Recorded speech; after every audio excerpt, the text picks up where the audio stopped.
All right, welcome to OMD Ideas for Better Living. So, what is success? Is success having a Jackson hat that you picked up from Scotland? Is it a pair of maybe Cazal glasses you got in Germany?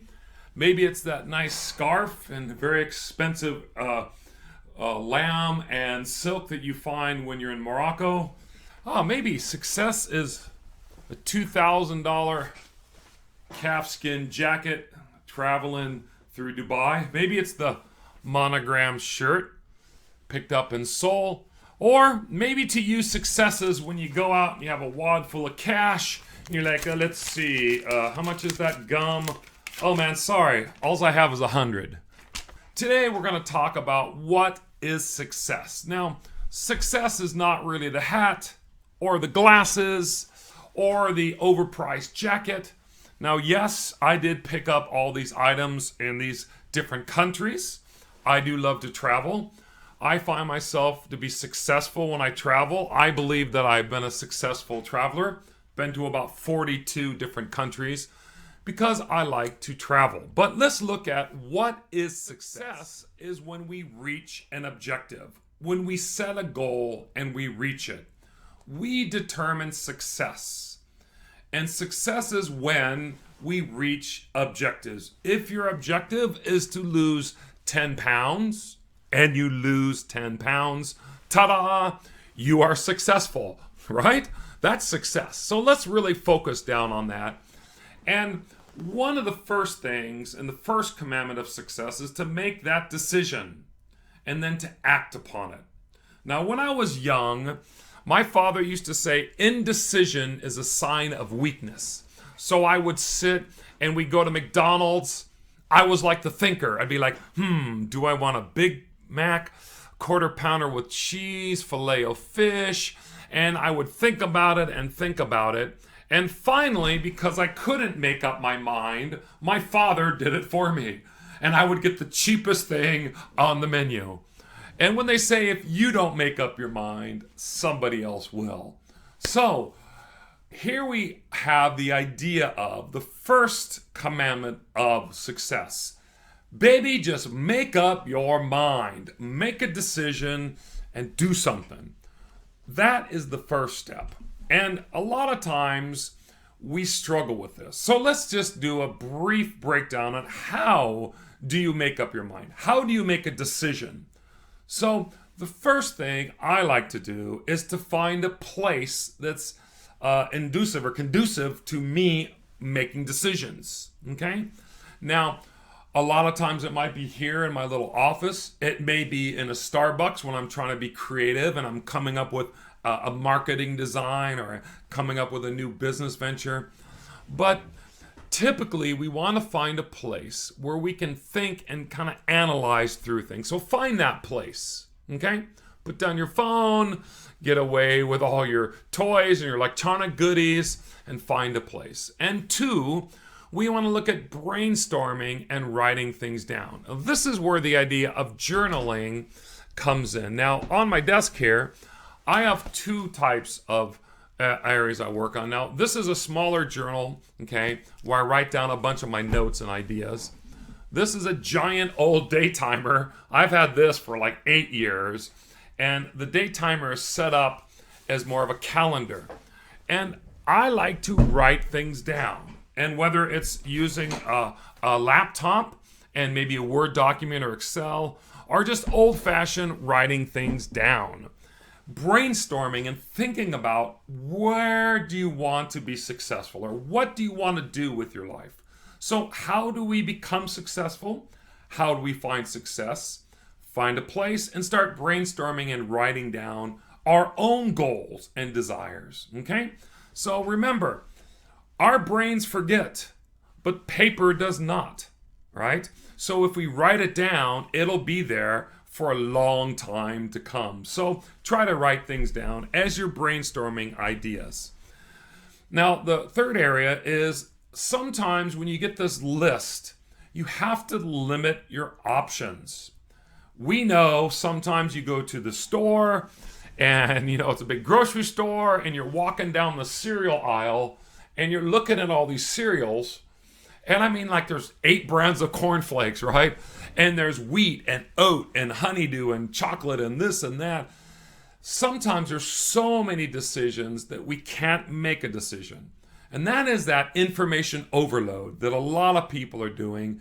Look at Facebook and Twitter and things online. Sometimes there's so many options, it just stops us from actually making a decision. So it's okay to go through there and eliminate some of those ideas, some of those thoughts you have. You got to sort through there. So limit your options. Now, the fourth thing is, once we get things written down, we get our little list, we have to evaluate possibilities. Now, if I'm looking at a career change, which I have done a number of times, okay? Right now, I'm a professor at Myungsgi University in Korea. I've run my own business. I've been a youth pastor. I've done retail work. I've done sales work. I've went to a number of different colleges. Have a master's degree, and I have a bachelor's degree, and I graduated from a teen challenge, which was like a seminary.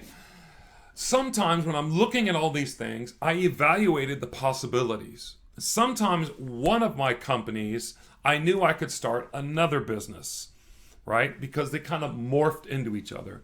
So as you're thinking about and making decisions, evaluate your possibilities, okay? Now, we have the feedback part. Now, we all like feedback, but sometimes we go to the worst people, some pessimistic guy or some real optimistic, like, yeah, that's a great idea.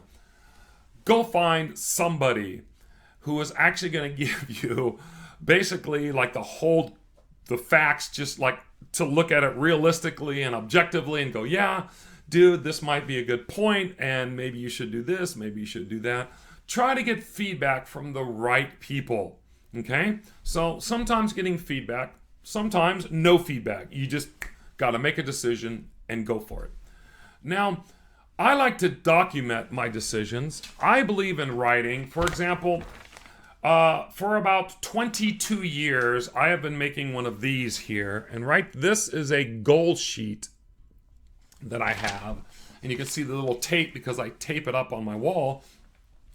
I break things like the website here I'm working on, or my mental and spiritual. I have like health goals and finances. I have like painting or my artistic side. I have retirement plans because I'm older. I have health goals. I have home life goals. I have relationship goals. And as I'm making my decisions, I like to document them or write them down, right? So I believe that a lot of times it's good to write things down so that you can get it off your brain and onto paper. That helps us free up our time to actually go out and to act on our decisions. So document things, okay? You can video document it or take pictures as well.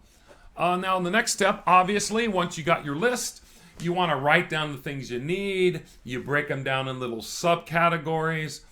When we're making a decision, when we want to say, you know what, I'm tired of being a loser, whatever your goal is, whatever you're comparing yourself to, sometimes you just have to list out what you need and how are you going to start. So I believe in those to-do lists, okay? I'm a real big fan of to-do lists. Each one of these goals, actually, I will list them out and make little ideas. So every week or two, I pull up one of my goals. I get my little day timer here because I like to old school write, and I start writing down my ideas to accomplish my goal. Every time I accomplish a goal, I find success, right? So remember, success is not some destination. Success is a series of successes and failures of our actions where we build on our successes, right? So we become successful. Now, once you get your idea, once you've made your decision, conquering that initial fear is really important. And I'm very athletic and I like mountain biking. And I found when I'm going up a hill, getting going, getting that momentum going, or looking at the trail that I want to do and I'm thinking, oh my God, this looks pretty crazy. That initial fear, I got to push it down and move on. Now, sometimes my fear has been good. right? Looking at a decline, and you're up in the mountains, and you're looking at, oh my God, there's like a cliff on this side, and there's a bunch of pine trees on this side. Sometimes my fear stopped me from doing stupid things. But usually, these little fears and thoughts and things, they just limit us from actually finding success and reaching our goals. Now, again, success is determined by you, not other people. You are successful because what you've done. Now, you might want to share your success, like me with this blog or writing something, and that's okay. But doesn't make you successful. Success is determined by you, right? Sometimes we feel like a failure, but then a week or a month later, as we analyze it, we're like, hey, I didn't completely fail. I did get up to a certain point. So remember, success is in levels. So to say I'm successful because I have a wad full of bills, that does not mean you're successful. It just means you have a wad full of bills, or you're in debt with your BMW, or you're if you really want to go for a Ferrari or Lamborghini or something like that. So your success, again, is determined by you. Now, if you need help making a decision, there is a site called Mind Tools, and up there you'll see that. It's mindtools.com. There's pages, article, new TED _79. If you just went there and put in making a good decision, what this is actually a how good is your decision making skills test. There's a link on my website on this.